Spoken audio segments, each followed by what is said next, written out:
It's 29 degrees now at 8:09. Good morning to you. And please say welcome to our guest on the phone. Joining us is Kat Leo, a 4-H educator from the Orange County Cornell Cooperative Extension. How are you this morning? Good. Thank you for having me. We're always happy to hear what Cornell Cooperative Extension is up to at the moment. And I know that 4-H is a big part of the work that you do there. So you've been on a couple of times with us before talking about the projects and programs and how to join 4-H. And in case people don't know that much about it, when I heard about 4-H first, I thought it was just for kids that were going to show cows at the county fair. And I'm not even making fun. I'm just saying that's all I knew of. But that's not even scratching the surface. No. And although that's still our perception is that we're just agriculture or animal science, which is one of our pillars, but we have three others. One is healthy living, one is civic engagement, and then the third, which is what I usually do, is STEM education. STEM education. So science, technology, engineering, and math? Correct. Oh, and I got it right. We like to add the A and make it STEAM, so you can add art in there as well. Okay, so either STEM or STEAM, yes. But really, 4-H seems to teach a lot of useful, real-life skills, but you make it fun. Correct. Yes. So the whole idea is that you do hands-on learning, life skill building, while kids are doing something fun. And it's creating relationships with mentors and other adults in their community. And it's fun for the grown-ups, too, I bet, isn't it? Correct. So usually they're sharing a skill that they're passionate about. Okay. So what kinds of skills do you have that you tend to share with people? Well, I said I do usually the STEM education piece. So we do robotics, computer science. We code our own video games. We have a New York State esports team, which is kids get together around the state, sometimes not even in the state anymore, to play video games and learn about gaming industry in general. And we get them on teams so that they can start practicing those skills. Because believe it or not, they have video game teams in high school and in college now. Wow, like varsity and junior varsity, huh? Can you letter in video games? Wow. And you do it in a video game. So, yeah, so it's a safe space for them to meet up and get some real-life practice. And then we have them go to teams and play in tournaments. And they get to talk to people in the industry and learn more about other things that they can do with video games except for just play them. Okay. That makes sense. Tell me about the robotics. Yeah. You don't actually make robots, do you?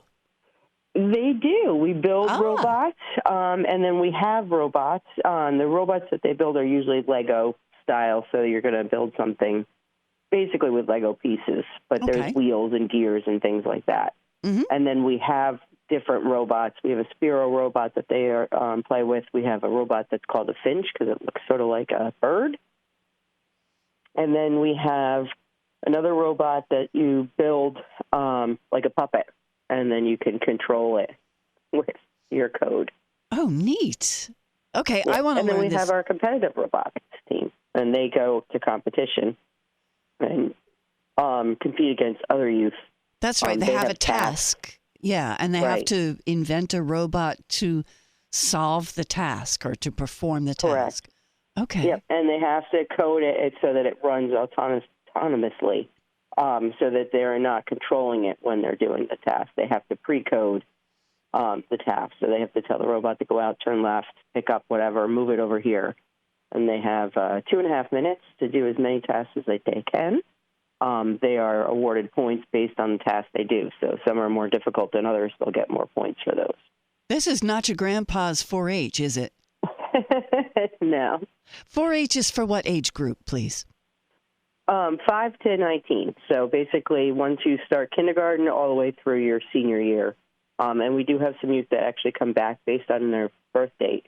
They can actually compete in 4-H and continue in 4-H and through that 19th year from 18 to 19. And after that, they could volunteer and help to bring up the young people under them. And I've been told also that each 4-H group is different because the people running it will search out what they want their kid or what the kids in it want to learn to do. And every group can have something different. Some people work a lot with horses, but other people will be making things, woodworking or sewing, or it can be whatever you want it to be. Right. So it can be very general. So that would be a general interest where they do a variety of different projects in their year. Mm-hmm. That would be where you would do like a woodworking and a sewing and a cooking and maybe some computer science and some animal science, but it's not just geared on one thing. And then we have groups, like you said, like an animal science group may do all horse theme. They may still do things other than ride horses, but a lot of times their projects would be geared around that theme. If you were doing a program like STEM, they may focus more on just robotics, or in our case, our STEM program does a little bit of everything as well, but STEM related. So they'll do a little robotics, a little coding, a little playing with drones, so that they get more of a well-rounded STEM experience instead of focusing on one piece of that. Wow. That sounds neat. I'm a little bit past the age of 19, so I guess the most so I could do is have you come in and help us sew. Okay, I could do that. I'm a half decent seamstress. I usually don't sew my fingers together or anything. I could teach that. That sounds like so much fun. And that's something we still offer. We have like sewing labs. So a lot of times people have lost that skill. We utilize people like yourself that still have that skill, and they come in and work with groups so that they can learn how to sew as well. Yes, there are people who just staple things up at the hem instead of stitching them together, and other things that horrify a seamstress like me. But you could learn the skills in 4-H to do that and a lot more. Now, I know that you're always looking for volunteers. What do you have to? What are you looking for in 4-H volunteers? They can do, whether you do a long-term volunteer where you run a club for a number of years or a year, to a one and done, like where you come in and just do a Saturday sewing lab, or judging. We're always looking for new judges when we get to fair time. The youth bring the projects that they were working on throughout the year to our fair, which is out in Otisville, and they are judged by adults that are experts in those fields. So you're looking at just sewing projects, where somebody that has a background in STEM would be looking at the STEM projects of the year. Okay. And then the youth get feedback from that. So that would be, again, a one day or a couple hours a year volunteerism versus somebody that's running a horse club that's there all the time, year-round. Sure. Yeah. Sure. There's room for everyone to help in the 4-H program. And you are celebrating which year now? 100 years. We're just wrapping it up. In 2023 was our 100th year in Orange County. Happy anniversary. And I know you had a lot of events for it. Yeah. All right, I'm going to hear some more, but we're going to take a quick break. We'll be right back. We're talking with Kat Leo from Cornell Cooperative Extension. She specializes, though, in 4-H, and that's the focus today on Wall Radio. It's 8:19 now, 30 degrees at Wall Radio. And with me on the phone, my guest is Kat Leo from the Orange County Cooperative, Cornell Cooperative Extension 4-H program. And so we were talking about adults volunteering. And what if you have a youngster in your life and you'd like to sign them up? How do you do that? Oh, well, you just contact us. We have a Facebook, Instagram webpage, or you can just give us a call. And our number is pretty easy to remember. It's 845-344-1234. 1234. Yeah, that is pretty easy. Okay. And you can form a new 4-H group, or else you could join an existing one. I guess there's a lot of possibilities. Correct. So, yes, they can come in and we can try and fit you in an existing club or program. So we do have two programs right now. We have a county, what we're calling our county club, which is places, people that don't have a home can land and do that. The General Interest Club, they meet on Monday nights. And then we have our STEM program. So if you want to focus more on STEM, like I said, more general interest, and they meet on Thursday nights. And then if you have a group of friends of 4 or more, you can create your own club and do whatever projects, and we can help you get people in to help you teach some of those life skills or projects that the youth want to learn. Or you guys can, a group can run on their own, doing their own projects and topics that the youth are interested in covering. Okay. You don't tell them that they're learning, though. You just tell them that it's fun. Right. Do you want to build a rocket? Sure. Yeah. Okay. Well, we're going to sneak in some skills in there while you're doing that. Oh, okay. You don't make rockets big enough that anybody can ride in them, though. Maybe a Barbie. Yeah.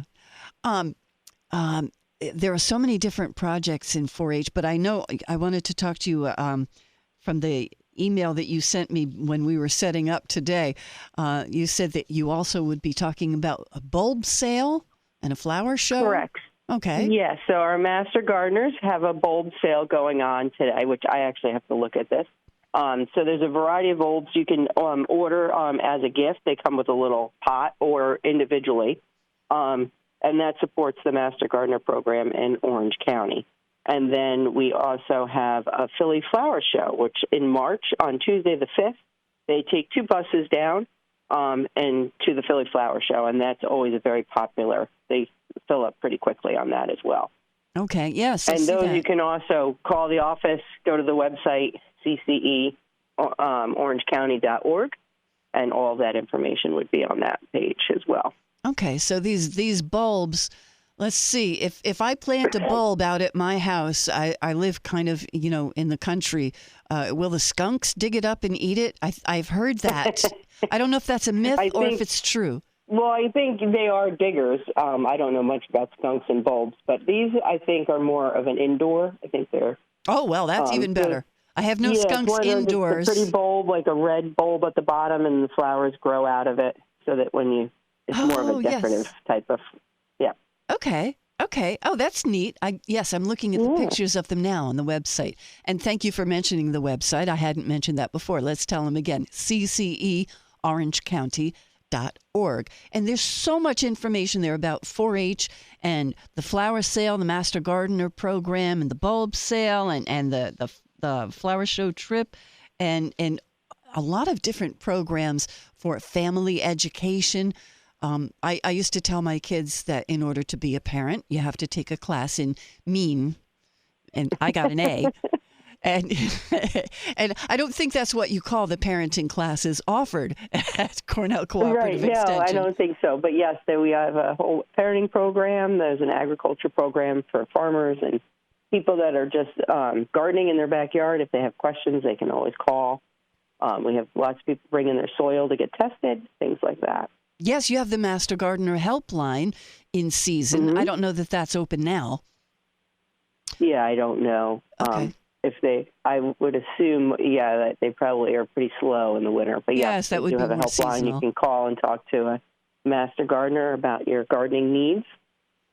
Yeah, and you have, some seasonal programs on how to make a kissing ball and a wreath. I think we've already missed those. But yes, so many things. We really appreciate. The office always smells delicious during that time. Oh, yeah. Cooking programs, so we have youth and adult cooking programs as well. How to cook. Wow. What a concept. You don't have to eat out every meal. That's... Yeah, save you some money. There are so many services that Cornell Cooperative Extension offers, and I hope that people will go to your website and just start jumping in to see everything that they can pick up from you guys. There's so much for every age group. So thank you so much for coming on to talk to us today. Thank you for having me. Yeah. Always a pleasure. Kat Leo Thank you. Orange County Cornell Cooperative Extension. Their phone number, one more time, is 845-344-1234.